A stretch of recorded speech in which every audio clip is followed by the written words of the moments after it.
My name is Kevin Bennett. I'm a graduate student at the Massachusetts Institute of Technology working with the Sea Grant program. I'm here in Rhode Island working with the Nature Conservancy and the Department of Environmental Management working on river herring migration monitoring. We are trying to use modern consumer technology and computer technology and underwater cameras to record migrating river herring swimming upstream during their annual spring migration. We're going to take that footage, we can both review it, and we're also using machine learning capabilities and techniques to automate the counting process for us so we can start to get a sense of the abundance, we can get a sense of their population every year, and more importantly, as the years go by, we can track how the population is doing over time.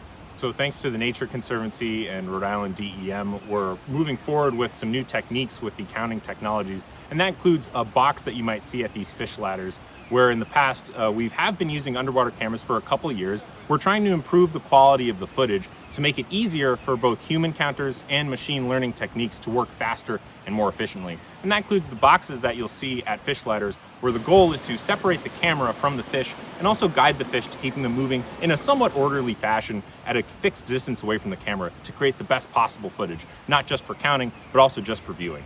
The work is happening at the Gilbert, Stuart Birthplace and Museum. That's one of the sites. There's also the Saugatuck River and the Pawcatuck River as well. So looking at multiple rivers throughout western Rhode Island. I'm also responsible for a couple sites on Cape Cod as well. We're all looking at the same species. Well, we're still waiting on the first few fish. I haven't seen any river herring yet, but we're expecting them in the next few weeks, and we'll start to see the migration pick up probably mid-April and be really strong through May, and then start to peter off in June. We can then take that footage and review it, and hopefully by the end of the summer, we'll have a sense of what the population is like here.